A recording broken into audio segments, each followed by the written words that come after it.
Welcome to Great Futures Augusta podcast, powered by Boys and Girls Clubs of Greater Augusta and Get Up Productions. Our podcasts are hosted by the Youth of the Year, present and past, asking the tough questions with our local and national leaders on how to create greater futures. Great Futures Augusta podcast starts now.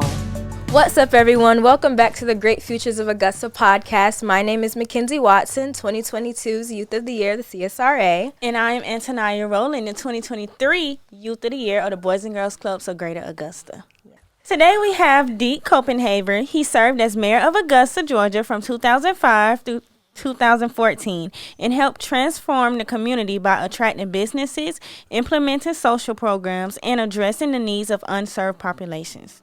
He earned a BA in Political Science from Augusta College and is a graduate of Leadership Georgia and the Mayor's Institute on City Design. He currently authors a monthly column on leadership for Georgia's Municipal Association, serves as principal at Copenhaver Consulting, and hosts the ChanMaker podcast, inspired by his book, The ChanMaker, The Art of Building Better Leaders. He remains committed to being a change maker while helping others realize the potential they have to be leaders in their community and their lives. Welcome, Mr. D.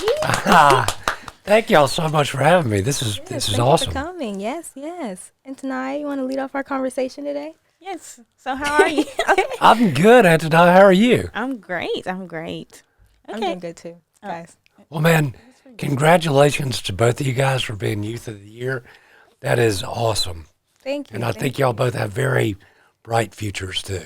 Yes, thank you. I hope so. Great futures. Yes, great very Got great futures. Great. Great. Yes. Yeah. Oh, wait. Yeah, great. Sorry, say Great Future Start here. Sure. No. Great Future Start here. Boys and Girls Club. Yes. Motto. Yeah. Well, a question that I want to get started with, I just feel like it's a good icebreaker question, is if you can describe yourself in 3 words, what would those words be? Creative, compassionate, and determined. Okay. How do those words, especially creative and how do those words all together show up in your everyday life? Oh, in everything I do. So I grew up writing and painting. So having an arts-based education taught me creative problem solving. So I use that every day. But when I was in office, I think so often politics are either or, black or white. Mm-hmm. And I'm looking at the creative solutions to problems, which it's not just all or none, either or. So an arts-based education taught me that. Determination, I keep on going no matter what I do. I was diagnosed with cancer last April, and 6 months of intense chemotherapy and radiation treatment, no side effects, no hair loss, no weight loss. I give all credit to God's grace, but it's also about having a good attitude. And so apparently I was talking to a cancer nurse yesterday, and she said so many people get a diagnosis and they give up. And so I think part of being a leader is, you got to walk it like you talk it, right, but hopefully provide hope to people that you've got to be determined. Cancer is not a death sentence anymore.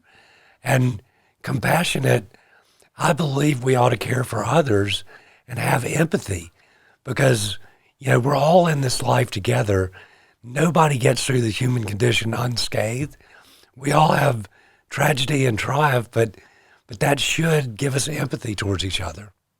Right. Would you say that if you had the chance to, go back and maybe change your story, would you? Or you like it just how it is? Everything was laid down exactly how it's supposed to be? It's funny.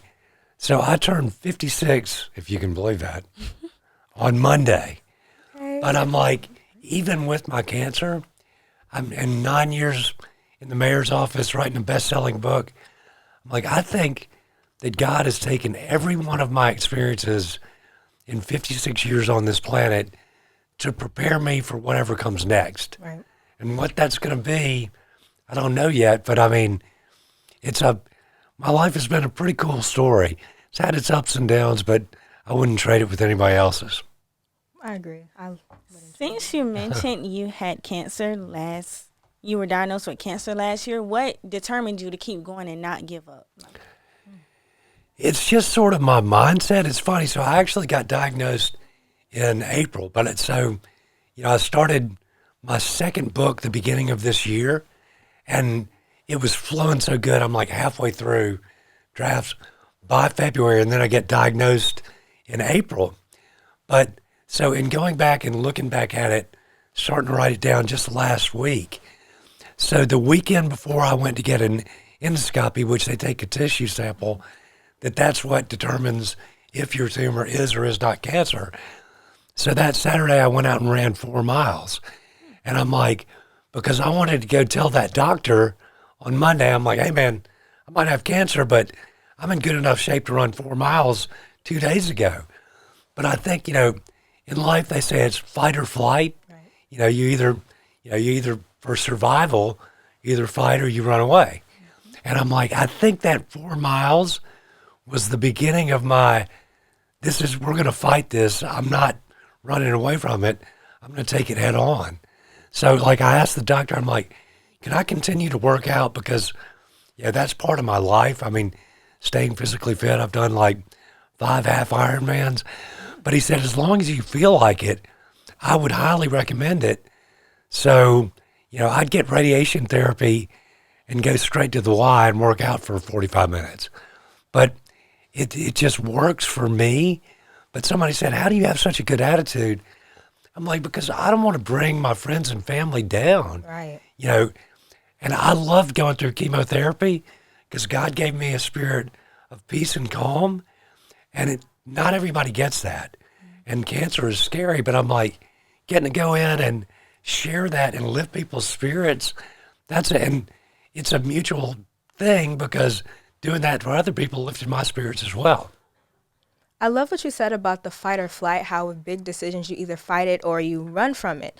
And everybody may not have that fighter's mentality. Do you think you would have any advice for those people who, with big decisions, they would rather flight than fight?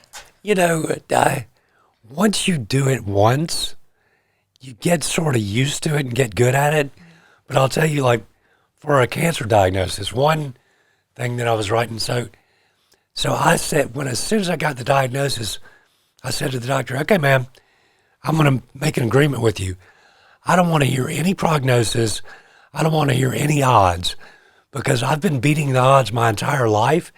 And the best way to beat them is not to know them. Because if you start overthinking things and you're like, this kind of cancer has a such and such survival rate, I'm like, I don't even want to know because it's not going to change the treatment. Yeah.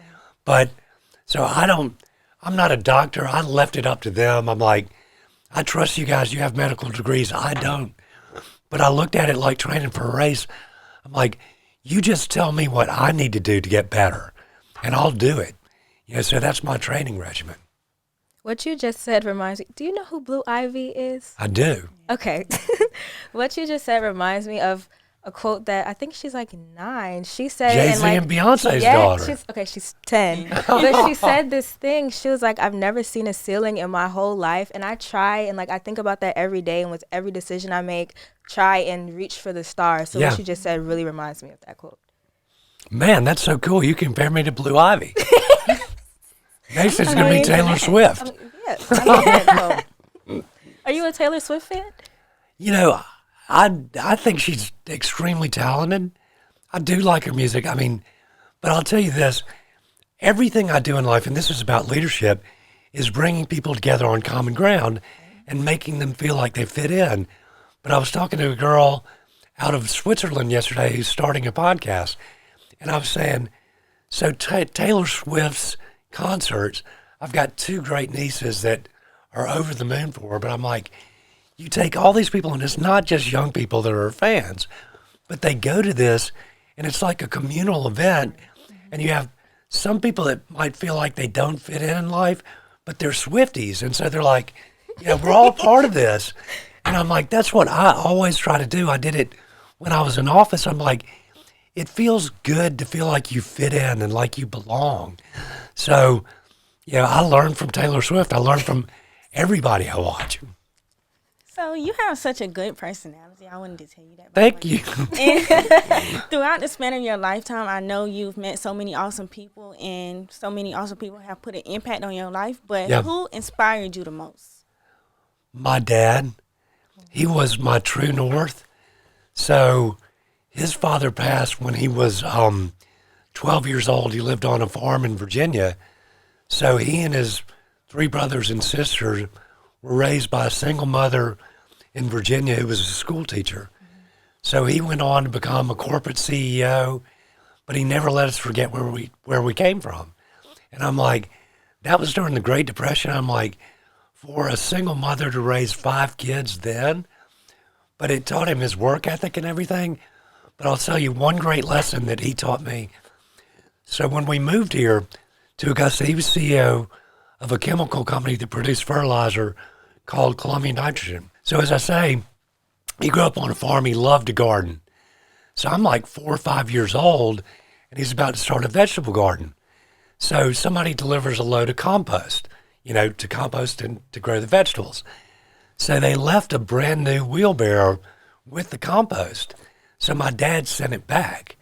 And I was like, I'm a little kid. I'm like, Dad, that's so nice. We move here and somebody gives you this. He said, remember this, Deke, once you start taking things from people that you don't know, it's a slippery slope. So through 9 years in office, I never let anybody give me anything. I paid for my own meals, my own gas, because I'm like, particularly in politics, if you start letting people give you stuff that you don't know, you owe them in some way, and don't think they're not going to come back and ask you to repay them. So that was a great lesson I learned from my dad at a very young age. I love that your dad is your inspiration instead of some far away public figure. I think it's a good message for you to take inspiration from people that you see every day. My dad is one of my greatest inspirations. I'm sure someone in Antonia's life inspires her. Oh, yeah. I think that's a beautiful, beautiful thing, that your dad is your inspiration. How would you define success, and is that a definition that you have always used? It's funny you should say that, because I've had a lot of conversations with people about this. So at a pretty young age, I dedicated myself to public service. I ran a nonprofit for 4 years before I became mayor, and I was 38 when I became mayor. But I think, society defines success as how much stuff you accumulate. And I just don't see it that way. Particularly, I was talking to a young lady about it this morning. I'm like, so, when I went into office, I'd been offered a job when I was with a nonprofit that paid basically 10 times what I was making with a nonprofit, which I turned down. But I'm like, if I'd have followed the money, I probably never would have been mayor. But I'm like, I see so many people my age that have, made so much money and everything. And I'm like, but Lord, that was never the intention you had for me. I've been blessed with some means and everything. But so I participated in the cancer walk at the Georgia Cancer Center last spring. And I was on the campus. So we set as a goal to raise my team $10,000. We had 3 weeks. It was right after my diagnosis. We raised $53,000. But the sea of goodwill that I had built in 9 years in office, the community rallied around me. The overall goal for the Cancer Center was $75,000. They raised $115,000. So I can afford great care, but the Cancer Center provides world-class treatment to people who might not be able to afford it. So I'm like, okay, is that success that through people knowing me and everything, I was able to help raise all that money to go to help people that need that world-class care. But as I was walking around campus, I saw these buildings that had like names on the side of them that were people I knew. And I'm like, Lord, I used to think that was what you wanted me to do. Be a big philanthropist and make big donations. But I'm like, I realized you've always wanted me out there on the street, on the front lines with your people. And that's a great blessing. And I'm like, to go through this, but to go through that walk and it's people from all walks of life, and to say, we're in this together, builds a sense of solidarity. So I think making a difference and having an impact would be more how I would define success, rather than the worldly thing of, oh, well, I've got this kind of car and I've got this kind of jewelry and this kind of clothes, because really there's always somebody that's going to have more than you. So that's like, so I had a great priest friend of mine tell me one thing. One time he said, worldly things are like Chinese food. You get them, and an hour later you're hungry again. They don't fulfill you for a long period of time. Right. I've noticed that a lot of your answers, after we ask you, you give a snippet of an answer, and then you tie it back to people, tie it back to humanity and the human connection. Why would you say that is? God, I love people, but I learn from people. And I'll tell you, we're all in the divisiveness in this world. As I say, I always focus on bringing people together on common ground. But so it's all personal to me. Like me having cancer, I lost my mother to ovarian cancer. I lost my brother to pancreatic cancer. So I've got 11 great nieces and nephews. 7 of them, my oldest brother was their grandfather. When they found out I had cancer, they were terrified. But I'm like, for me to be able to live through this and show them cancer is not always a death sentence, it's just, I just love to be able to help people and uplift people. But I just seek that out myself too. I don't have to look far for people to inspire me. You guys and what you're doing, you're an inspiration to me. I'm like, I think it's just awesome. I can't wait. So when I was in office, I would go into schools and read as much as I possibly could for 9 years. I remember somebody asking me, why do you go speak to so many kids? Kids don't vote. And I'm like, yeah, but they need to know that they've got a mayor that cares about them and everything. So now those kids are like emerging leaders in our community, and they're late 20s and early 30s, and they come up to me and go, do you remember when you came and spoke to my school? And I'm like, oh yeah. So looking at the big picture, hopefully I helped inspire them, but seeing what they're doing with their lives, which is going to be the same thing with you guys, watching what y'all do, that's very cool to me. Thank you. Thank you. Made me smile. Is there anything you wish you would have done differently throughout your life? Oh, gosh. No, not really. Because I think it's just, I've learned from every experience I've had. And I lost my mother 7 days after my 25th birthday. I lost my first wife to suicide. So, but those situations, we've got an epidemic of loneliness. Suicide rates are spiking. But I was talking to a young lady today. I'm like, that I can speak with empathy for somebody who's dealing with a mental health problem or for their family. Because it's like, I don't know anybody whose family has not been impacted with mental health issues, same thing with cancer, if it's a friend or a loved one. So those are things that should create these bridges of empathy that we can understand. I can say, hey, I lost my mom and my brother to cancer. I've suffered through it. Can I help you? Can I help you deal with it? And so there's just, I wouldn't change anything. There are times, and I think it's funny, I was telling a young lady today that I think we go through life to a large degree, you want to fit in, right?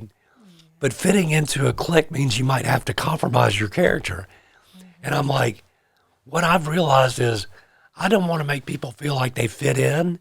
I want to make them feel like they belong, because if you belong, you're accepted, warts and all. And I think that's the way the world should be.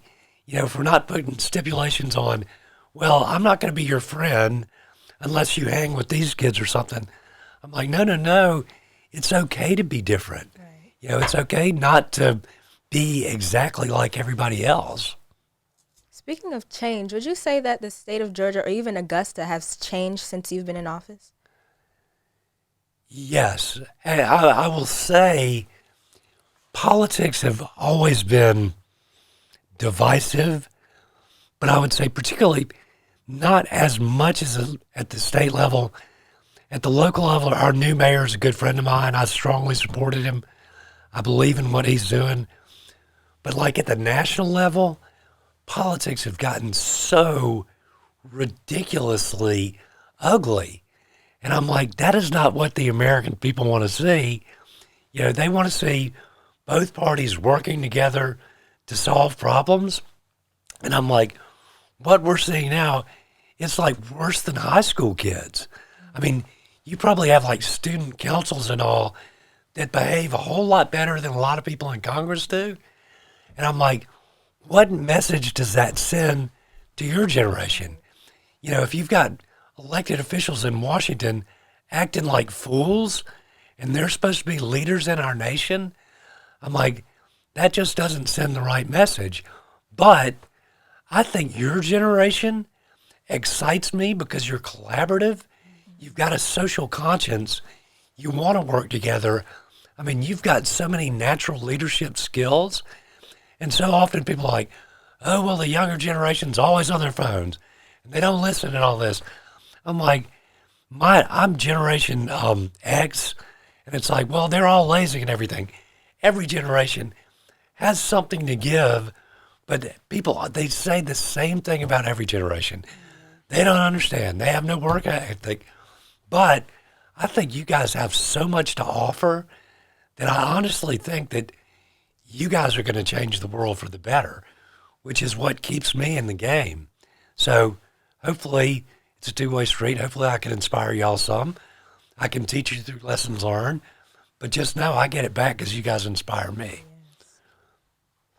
So, She put her hands on her hips. you talked about how Augusta has changed a lot. I know you ride through the streets. How do you feel about the poverty rate and the homelessness going along in Augusta? You know, I was talking to somebody about this today, and it's unfortunate to me that when you look at Augusta, we have all the resources we need. You know, U.S. Army Cyber Command coming in. Our economy is doing well. We have the Masters. You know, we've revitalized Laney Walker Bethlehem, which that was a big focus of mine when I was in office. So that neighborhood's been lifted up, but we've still struggled with like a 20% poverty rate. And I'm like, if we could work together and pool our resources and collaborate, we have the resources to really move the needle on homelessness, on poverty. But so often it's like being territorial. And, you know, well, that's my thing that I'm going to do. I don't want to work with you. And I'm like, if we come together as a team, you know, I think we can. My goal was always for Augusta to be a model city for other cities to follow. Like with Laney Walker Bethlehem redevelopment, other cities around the nation have learned from that. But I'm like, that's just, to me, you know, poverty is something that we've got. The poor will always be with us, right? But that's something that we can do something about. And that's my heart is, I mean, I want to lift people up. And so it hurts my heart to see the poverty rate stay the same, you know? And so many people, it's like when we built houses in Laney Walker Bethlehem, so they make everything political issues. Oh, inner city redevelopment, that's a liberal issue or whatever. I'm like, those neighborhoods, because we've cleaned them up, the crime rate has gone down, you know, so that takes less resources from the sheriff's department. Property values have gone up, so that goes straight to the bottom line of the city. Doing that is the right thing to do, plus it helps people. So, but I think all too often, you know, people paint with a political lens, oh, that's Democrat or that's Republican. I'm like, my political beliefs are driven by my faith. I believe that people who can't take care of themselves should, a combination of the government, nonprofits, faith-based community, should take care of people that can't take care of themselves.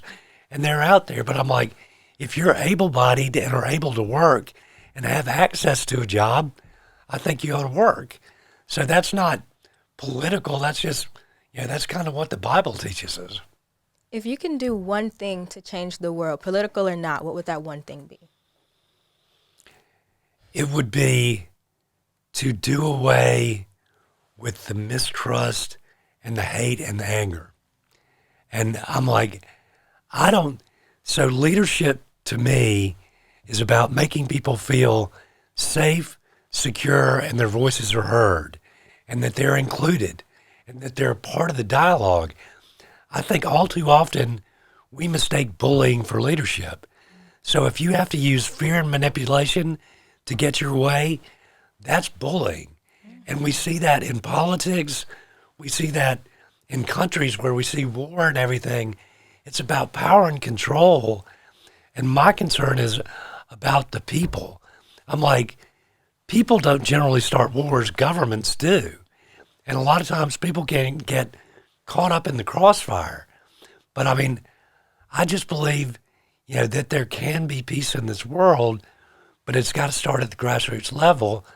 So I'm just trying to start that revolution. As we were giving your introduction, I noticed we mentioned ChangeMaker a lot. What does ChangeMaker mean to you? How would you define it to us? It's somebody who's willing to step out in faith to make a difference. So when I first said I was going to run for mayor, people were like, oh man, why do you want to get caught up in all that? I'm like, because I can tell you one thing, if nobody tries to change something, it's never going to change. If everybody just says, I don't want to mess with that, let's just leave that alone, then how are you ever going to make progress? And so it's somebody that's willing to get in the game, roll up their sleeves and get their hands dirty, and not just sit around and complain and say, oh, that's bad. That's bad. I'm like, okay, but what did you try to do about it? Is there a specific demographic that you would target your book to, or is for all ages and all people in different stages of their lives? I'm so glad you asked that question. And so, when I was in office, I never governed to the extremes to the vocal minority. I governed to the middle, which got the extremes mad. I'd be on either end, but I'm like, if they're getting mad at me. So when I first went and met with my editor with Forbes, he goes, well, you're going to have to target a demographic. And I'm like, I didn't do that in office. That's not what I do. I think that's the problem. Politically, it's like, get out your base. So you're trying to get this angry group of people fired up to come out and vote for you. I'm like, I don't do that. As I say, I try to bring people together on common ground. So 6 months into the process, my editor goes, you know what? This is really going to appeal to a wide variety of people. So when my book came out, I spoke for Leadership Augusta. And a girl that I knew who's African-American, she was the vice chair of the Democratic Party for Columbia County. She came up to me and she said, I love your book. My 18-year-old daughter loves your book, and you need to run for office again, and I'd vote for you even if you ran as a Republican. So I'm happily independent. But that same week, a guy locally who knows former President Trump, who was still in office at that point, strong supporter of Trump, comes up to me and he goes, man, I loved your book. I mean, same week, and is just going off on it. And I'm like, do I tell him that the vice chair of the Democratic Party feels the same way? But I'm like, sometimes to find common ground, you have to become common ground.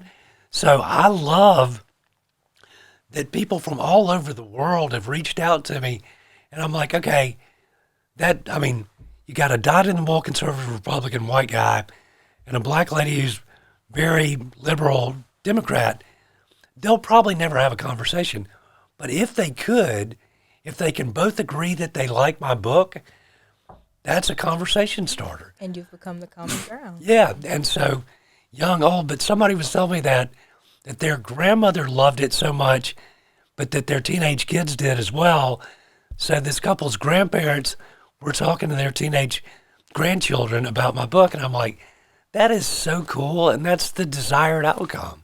Where can our viewers find your book at, in case they want to read it for themselves? It is on Amazon, The ChangeMaker, The Art of Building Better Leaders. just Google it. It's out there. Do you have any questions for us? Yes, I do. Waiting for that question. So, what do you guys want to do with your lives? I'll start. Okay. Once I graduate high school in 2025, I plan to attend a medical college to soon get my nursing degree Yep. and become a nurse practitioner. That is awesome. And we have such a shortage of nurses. So I think that's a great choice. I want to create with my life, create any and everything. I'm not really the kind of person that wants to tell you how to feel. I rather show you how I feel and allow you to feel however you feel about that, whether that's through film or choreography, poetry, or painting. I'm just a really artsy kind of person, and Yeah. so my whole life's goal is to just create. Well, and that's the thing that art brings people together. And as I say, concerts, if you go to a Taylor Swift concert, at whoever's concert, Beyonce, Jay-Z, you're not talking politics. You're there to enjoy the music, or art or anything. It's like Arts in the Heart of Augusta is my favorite local festival, but I'm like, we bring together thousands of people from all walks of life to celebrate arts, culture, and being inclusive. And I'm like, we've never had an incident once. And I'm like, that's what Augusta looks like to me. I mean, that's the power of community, but that's an arts-driven event bringing people together. So I applaud you for that. Thank you. And what a lot of people may not know, I don't know if most of our viewers are from Augusta, but there are a lot of local art pieces in Augusta, especially downtown. My dad just opened a downtown Augusta art tour, and there are so many different stops. Oh, yeah. Yes, there are so many hidden gems in Augusta that I didn't know about until this year. Well, and you go back to, and healing is an art as well. So you going into nursing, the healing arts. But so when I was in office, people are like, how do you sell Augusta to businesses? I'm like, we're home to James Brown, Jesse Norman, who was the youngest ever Kennedy Center honoree, and 2/3 of Lady Antebellum. I'm like, how many other communities can say that? Right. None. So, I mean, James Brown and I got to be really good friends my first year in office, but it's so cool. I'll tell y'all a good story. I was talking to him coming home from the office, and we were talking about politics and religion and all the stuff you're not supposed to talk about. Mm-hmm. So James Brown goes, man, Deke, you're just like a Kennedy. Black people love you. I'm like, you were there in the 60s? That's the coolest thing that anybody's ever said to me. But I mean, he was, and I was so glad, his last few years, like dedicating the arena to him, because he wasn't always appreciated in Augusta. So for him to get his props was just really cool and to sort of be a part of that. But yeah, I mean, so everybody knows us, as being home of the Masters, but this just in, and I think that's great, but music touches more people's lives than golf ever would. And so being the home of James Brown gets you further, because I'm sure there have been more people that have listened and been moved by James Brown's music than are golf fans in the world. But having both is pretty awesome. And then same thing with Jesse Norman. I mean, how many communities can say the youngest ever Kennedy Center honoree is from here? Yes. Any more questions for us? Not that I can think of. I mean, just keep doing what you're doing. This is so cool. So did somebody tell me you guys interviewed Condoleezza Rice? Yes. I'm like, oh, great. I get to follow Condoleezza. Oh, you did amazingly. You did Well, great. I appreciate that. But no, thank y'all for having me. And anything I can do to support you guys as you move through life, let me know. All right. Thank we have one last question. Okay. That we like to ask all of our guests. If you can give one piece of advice to the great futures of Augusta, the youth, or anybody in Augusta, what would that be? It would be never let somebody tell you you can't do something, because I always use that as motivation, that if somebody told me I couldn't do something, I'm like, I'm going to prove you wrong, and I'm going to go do it. But, I mean, that just, to kill somebody's dream, and a lot of times what I found in life is sometimes people don't want you to take that leap of faith because they want to protect you. And I think that's part of the people telling me not to run for mayor.